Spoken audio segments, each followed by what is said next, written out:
What's going on, YouTube? Back at you guys with another video. I know it's been a hot minute since I've recorded anything. We are going to do an oil change today on the Jeep, and I'm just pacing back and forth. So there's all the stuff right there. We got Amsoil, best stuff. It's the boosted stuff because it is the 2.0 turbo. It's recommended to me. I just started running it as of last oil change. I don't notice anything different, to be honest with you, but Amsoil is a great product. So we have that up top in the boxes there. We have some goodies for the Scat pack, which are just a couple pieces of some Billet Technology stuff. You can see I already put on the washer fluid cap. I like the blacked out look, so not all about different accent colors and things of that nature. If I'm going to murder it out, we're just going to murder it out, right? So I've got a fuel door that's going to get swapped out. Not that this one's bad, but I don't like the chrome and I don't like overlays. So that's going to change. I did get the carbon door sills in from the kid on the Charger forums, Challenger forums. They are forged carbon. They look good, but his quality control needs some improvement. So hats off to the young man for starting his business. I gave him some feedback, but I will not be putting them on the car, only because I'm a little picky with that. I do have some Scalia Motorsports engine covers there to put on. I have ceramic coated them and taken them out of the package.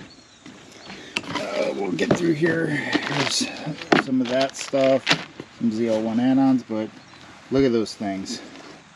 They are sexy. It's just black and white. So those will be going on today. I'm not going to film a how-to. I mean, it's pretty cut and dry, right? They're only on there by friction. They're not bolted in or anything. So you got to take the hood scoop off, and then there's a bracket and you pop them off, and then you pop the new one on.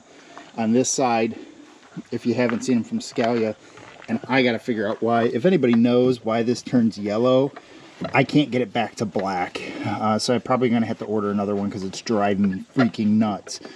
But I have the cover that goes there, and it's cut out specifically for the tube, so that will go on as well. Still waiting on the R2C air filter to go in there to get rid of the blue, so it's all black. Still waiting on some of the other Billet Technology pieces, like this here for the fuse box cover. The shock mounts. There's going to be a full strut bar that's going on Speed Logics. I'm going to get the Speed Logics one for the back of that. I have not ordered, so that's coming. For this beast, like I said, oil change. I do have to fix, if you guys have not seen this, so this is the MLC6 from Rough Country. It's for switches inside the car. Absolutely love this. Makes it super simple to run everything. Well, there is, I don't know if you guys can see it, probably not, but this wire here runs into the firewall down here, and there's a plug, and the way you get into that firewall is you actually take a step down bit and drill a hole through and go through. Well, what they don't tell you is if you don't RTV that or plug it, the water will actually run from underneath the vehicle up in, and you'll end up with wet spots on your floorboards. Or it'll catch the wire and run off the wire. So what I'm going to do is, it took forever to get it from Jeep. I got a new plug for the firewall. We're going to re-step down bit it. We're going to run the cable through it, and then I got a rubber bung that goes in there, and then we're going to RTV it. So it is literally every single spot that I could do to seal that thing will be sealed, and see if that fixes the problem. We don't get it very often, but, and this Jeep's going to be a disaster because it's my wife's. As you see, it's dirty as hell. This is where you'll catch your water. You'll just see water down on your floorboard, and that's where it comes from.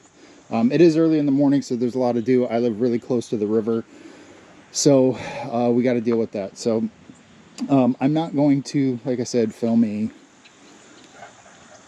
how to do an oil change. There are plenty of videos out on YouTube to do that. And honestly, I doubt you guys want to see me cussing, rolling around on gravel dirt, because I don't have a garage yet. We are building our house, so that will be changing in the future. It's going to take about a year. But once that's built, I'll actually have a garage, and we'll, you know, I'll film for that. So that's coming, but yeah, I'm going to get to work on this. I'll take a couple shots and throw them above of what everything looks like when it's done. If you guys have any questions on how it is done, I'm happy to go back and do a tutorial on it. But again, like I said, there's a lot of videos on YouTube on how to do it, so I didn't feel you guys want to see another one of those. So I don't have a ton of viewers to the channel anyhow. It's averaging about 15 views. So, you know, we'll see. As we grow, we'll do more and kind of go from there. So I hope you guys have a good rest of your weekend. It is Sunday here. And we'll go from there. Maybe we'll talk about the state of cars in Dodge and the new Mustang and things of that, and my feelings on that in a video later this week, because I'm going to be kind of without a car again here shortly. This beast has to go up for its re-gearing, so this is going to be gone over a week. And then this has to go out for its work, which will be gone for probably 2 weeks. And then it's got to go to the detailers and get completely polished out again, because I do not have the time to do it, and re-ceramic coated, because I put the Avalon King ceramic coat on it, which was really great, but it did not hold up as long as I thought it would. And I think that's because I only put a single coat of the Avalon King on. And it does say in the instructions that you are supposed to do 2 coats. And I only did 1. And that was only because I was pressed for time. So, you know, it was good stuff. But you can definitely see in certain areas where I'm getting swirls again.